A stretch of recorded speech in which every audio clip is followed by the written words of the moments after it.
Jack and Jill isn't just a nursery rhyme. Its first printed image shows not a boy and girl, but two terrified boys facing something far darker than a simple tumble. Centuries before children sang these lines, the rhyme hid royal scandals, Norse cosmic horror, and encoded rebellion inside the innocent chant. So why did a story meant to warn and mock become a bedtime song for children? And what other tragedies are still written between its lines? In 1765, a slim book appeared in London, stitched together for the hands of children. Its title was Mother Goose's Melody.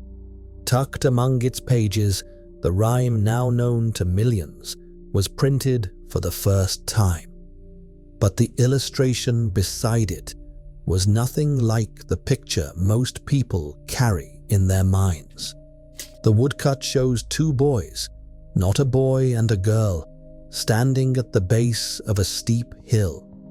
Their names in the text are Jack and Jill, spelled with a G, not a J. There is no pail, no smiling mother, no hint of comfort. The boys wear the plain, rough clothes of the era, their faces caught somewhere between surprise and confusion. One seems to teeter forward, the other lags just behind, both on the verge of tumbling into trouble. The hill itself rises abruptly, a stark black mound against the white of the page, offering no path and no promise of safety. The woodcut is crude, carved quickly for mass printing, but the details are clear enough. No tools for fetching water, no sign of the errand that supposedly sent them up the slope. Only the moment before disaster, captured in ink. The rhyme beneath is brief, 4 lines that end with both boys falling. The spelling of Jill hints at an older tradition, when the rhyme was already old news, passed from mouth to mouth before anyone thought to press it onto paper. There is no explanation, no moral, just the image and the verse, standing together in uneasy silence. This is where the story's long shadow begins, with 2 boys on a hill and a sense that something important has been left unsaid. Jack and Jill were never just names. In medieval England, Jack stood in for any man, young or old, clever or clueless. Jill, sometimes spelled with a G and sometimes with a J, played the same role for women, or in the earliest rhymes, for another boy. By the 1500s, these names had slipped into proverbs and plays, ready to wear any story like a mask. Shakespeare reached for them more than once. In A Midsummer Night's Dream, Puck promises Jack shall have Jill, naught shall go ill.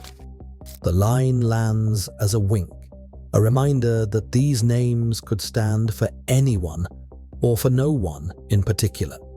The phrase Jack and Jill became a kind of shorthand for lovers, fools, or anyone caught in a comic mess. In 1567, records from the Elizabethan court mention a performance called Jack and Jill, staged for the Queen's amusement.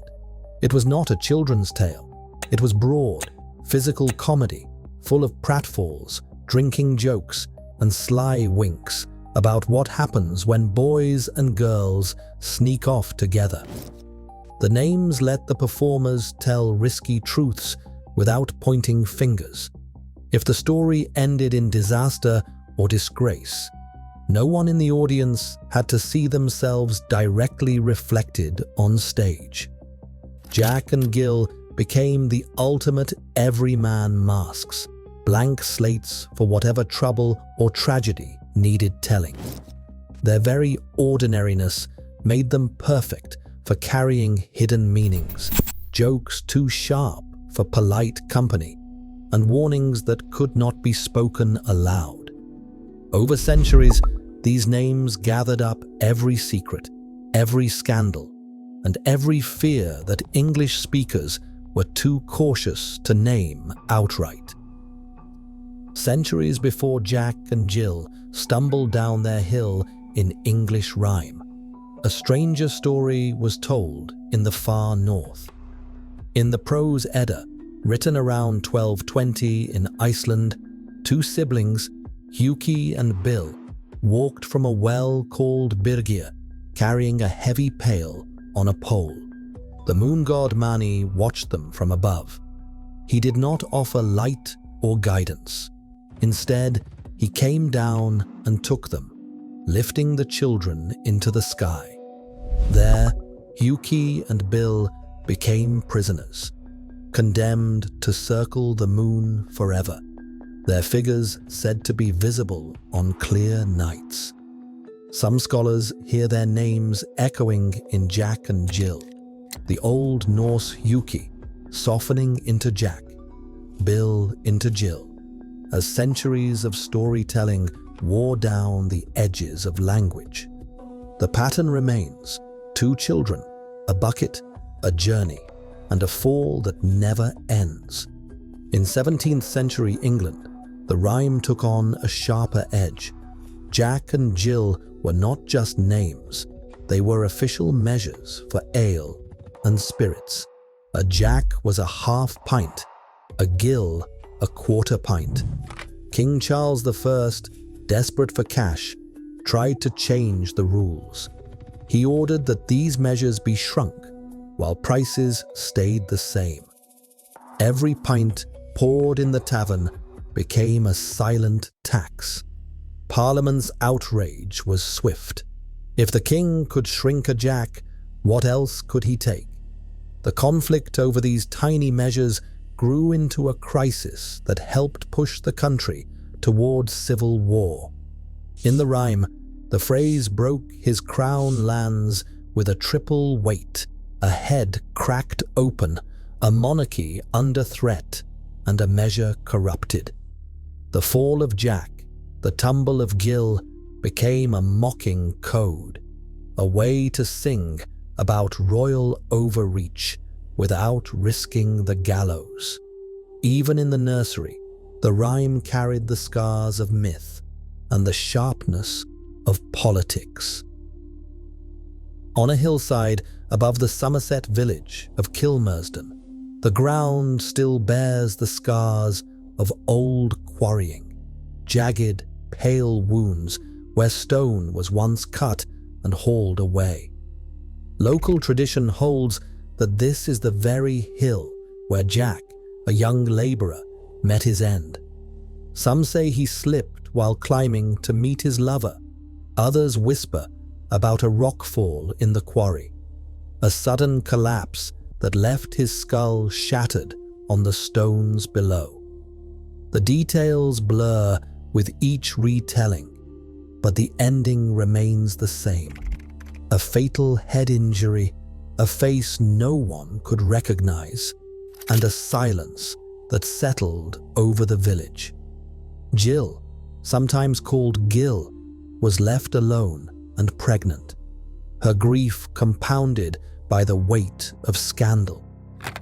She died in childbirth, her cries echoing through the cottage walls as she called out for Jack.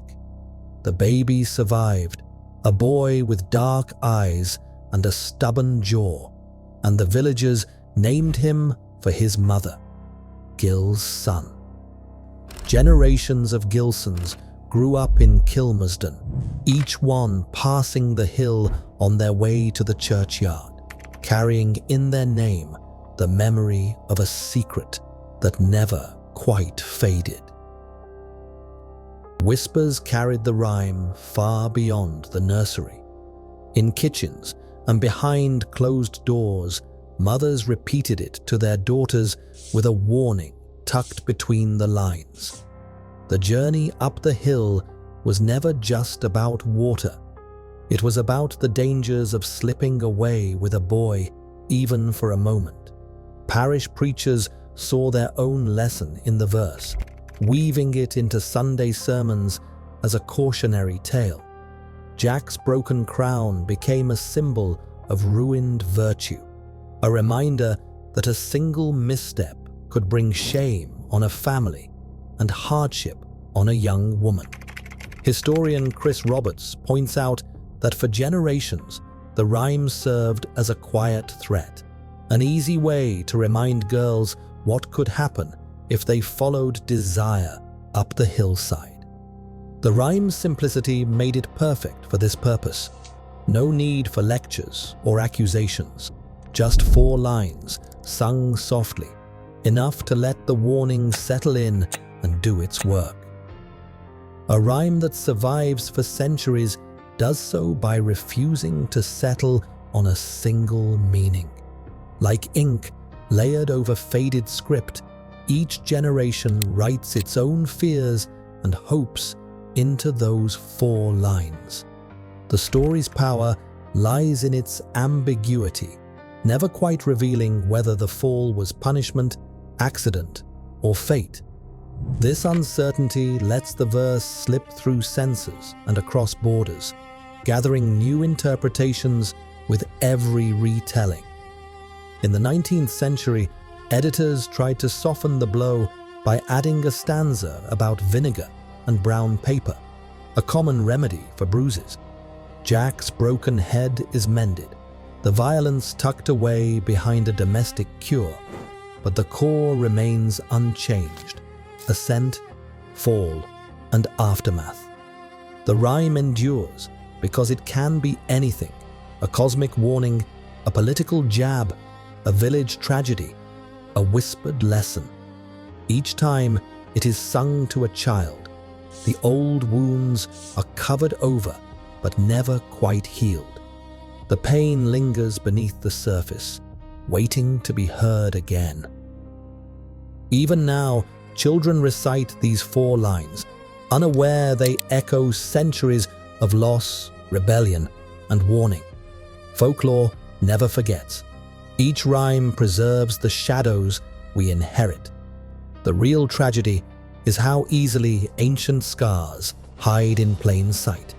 What stories are we still singing without knowing the cost?